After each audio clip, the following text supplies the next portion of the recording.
What is up, guys? In today's video, I'm going to be going over some tips that you're going to want to know in Chapter 4, Season 3. This season changed a lot with the removal of mobility, and that changes how you want to play it in Zero Build. If you guys do enjoy this video, remember to give a like, subscribe if you like to see more, and comment down below what you think of Chapter 4, Season 3 so far.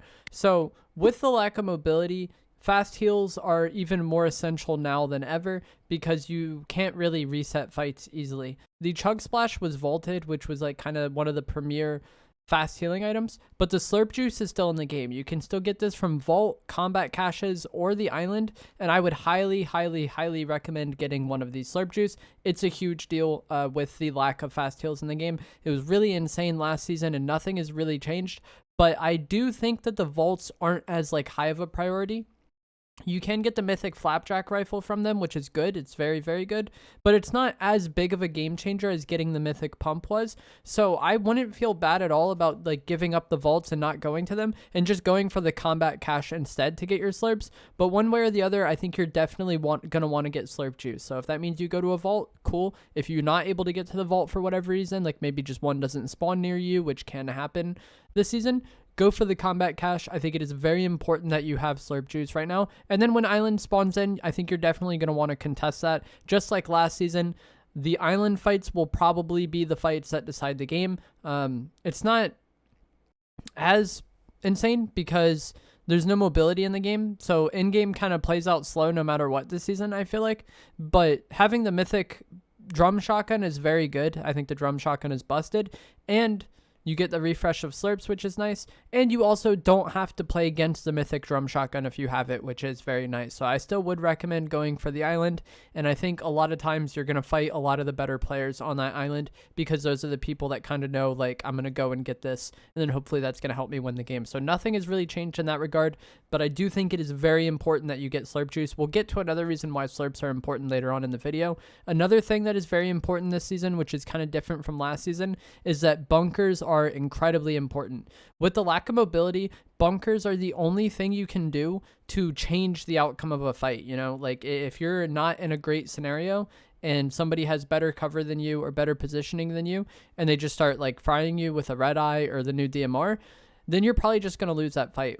But with the bunker, you can throw that down. You can kind of create some cover for yourself. You can create a position of advantage for yourself. And then also it does have tires on it, which can be nice for pushing people. I think porta bunkers are one of the biggest things in the game right now. If you make it to end game with a decent loadout in bunkers and nobody else in the lobby has bunkers, I think it's going to be very easy for you to win that game, or it should be very easy for you to win that game. So in past seasons, mobility was like essential for Zero Build. I think now porta bunkers are essential for Zero Build. It's probably the most important thing aside from like obviously your weapons and stuff, but like if you change one thing about how you play from this video, I think carrying bunkers is probably the most important one if you aren't somebody who is already using them. With the lack of mobility, I think having like cars, motorcycles, or even the animals are much more important than they were before, just to get around the map faster, but also like getting to Island on the right time. Like if you guys played last season, you know how important that is, getting to Island on the right time. Now it's even more so important because if you're trying to take Island from somebody else who already has control, it's harder to do so with no mobility than it was last season with like the katana. You could just katana to the roof if they ever give it up. Now, the person who has roof has an easier time holding it. And one thing that makes it very easy to hold the roof is going to be the Flapjack Rifle. This weapon is very good. And typically, if you're on Island already and other people are pushing Island, they're either going to be doing it from a rift or a zipline. And if you're on the house and somebody comes up a zipline as you're watching it and you have the Flapjack Rifle pre-aiming the zipline, there is not a thing they can do about it. You're going to fry them and they're out of the game. Also, if somebody rifts and kind of like plays mid-range with the rift, like they don't just dive right onto you, shooting them out of the sky with the Flapjack Rifle is really nice. The Flapjack Rifle is a very good weapon and it combos well with the Drum Shotgun. Another thing that's helpful about cars is that they can be used as mobile cover, which is essential this season. As I was talking about with the bunkers, there's not too many things you can do if you're in a bad situation. And that makes the game more passive than it would be before, because like the only way to not get bad timing ever is just to hide the entire time. That's what a lot of people do. But with bunkers, you can kind of equalize some of those situations, and also with the car you can kind of equalize some of those situations. You can use it as mobile cover, and this is something that's very popular in other battle royales like PUBG and Warzone, more traditional BRs. Having the cars to get around the map quickly and kind of limit the time you're exposed, and then also have it as a piece of mobile cover is very, very, very helpful.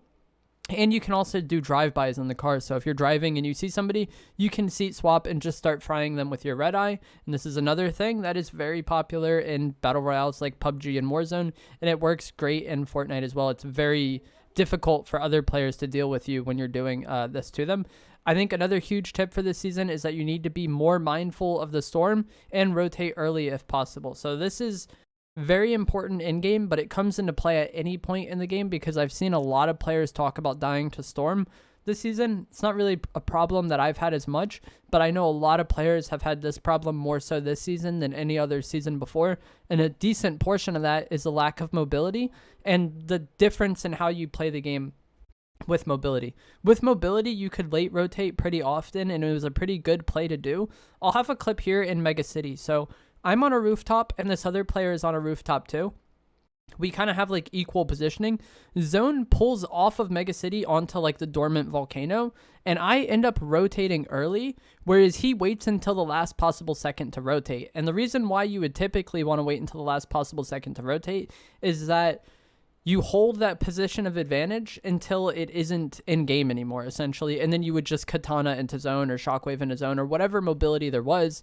You would go from your position of advantage using mobility to get into zone and not really sacrifice too much.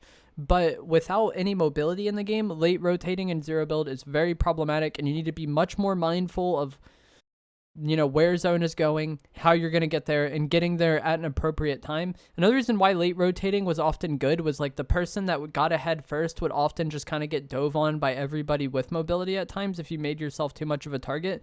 But that's not as much of a thing anymore. I think you need to be earlier rotating if possible. Every game is going to be different, there's times where you want to late rotate still, but I think that is one thing I've seen a mistake a lot of players making endgame when I've been playing myself, is just that they late rotate too frequently, and it gives them no time to get into zone, and it also gives them no time to really make any decisions about how they're getting into zone, because they just have to like run in as fast as possible before, because they're taking an absurd amount of damage. So carrying bunkers and rotating earlier, I think, is one of the biggest things when it comes to end game. If you get into zone first and bunker up and just hold the rest of the lobby, typically that's going to be an easy time for you to win the game. Once it gets to like those moving zones, that play is just like, that's how you win games now. You get ahead, you bunker, you hold the rest of the lobby, you do that zone to zone, and you will eventually win the game, I think. So the drum shotgun is also incredibly good. I'm not really sure which shotgun I prefer yet, like what my preferred loadout is, but I think for most people, you're going to want to use the drum shotgun. It's incredibly effective, and it's very, very, very, very easy to use, and that's the problem a lot of players have with it, is it's just like the easiest, most forgiving close range weapon that we've ever had in the game. So I would highly recommend using it, and I would highly recommend getting the mythic version. It's pretty busted. One weakness of the drum shotgun is going to be the range. Its range is not good, and that's going to get you in a lot of situations. Like if you're just using drum shotty and red eye, you might get in some situations where like someone's like 15 meters away, maybe like not quite drum shotty range, but also not quite red eye range. And that's another situation where the flapjack rifle just excels. It's great in that range. It fills the void perfectly. So running something like red eye, drum shotty, and flapjack rifle, I think can be very good, because you kind of have like a weapon that's dominant in every range. At your like medium to long range fights, you have the red eye. Your extreme close range fights, you have the drum shotgun, and your more like close to medium range fights, you have the flapjack rifle. I think you also need to be very cautious of how you navigate the map without any mobility. This kind of goes into what I was talking about before, where like just timing is everything. You could have a 1 out of 10 player get good timing on a 10 out of 10 player, and if that 10 out of 10 player is in a bad spot for whatever reason and doesn't have a car and doesn't have bunkers, the skill difference between the players doesn't matter anymore. There's just like not much you can do to reset a fight if someone gets bad timing on you. So be very cautious of how you navigate the map and like where your nearest piece of cover is. You always need to be mindful of where your nearest piece of cover is. Again, this is another thing that's very common in other BRs to be concerned about. And just keep that in mind. Another thing I think a lot of players struggle with, myself included, is that you need to be willing to let kills go. Without mobility, a lot of pressure doesn't mean anything. You could tag someone 120, but if you have to like push up a hill or in like one of those areas you want to avoid, like a wide open area, if you have to push through that to get to them, it's probably not worth going and pushing that kill. Whereas like before, you tag someone like a decent amount of damage, you could just full send on them with your mobility, and then you could translate that into a kill really easily. That isn't as much of a possibility anymore with the lack of mobility, so I feel like you need to just like be willing to let kills go. And a lot of the things I've kind of talked about in this video just comes down to like limiting fighting. Without mobility, you're not able to change the outcome of fights as much if it's a bad situation. And so the more fights you're forcing, the more likely it is you're going to lose one. And then there's not much of a chance. There's not like you're going to get into some fights where there's nothing you can do. And it really stinks.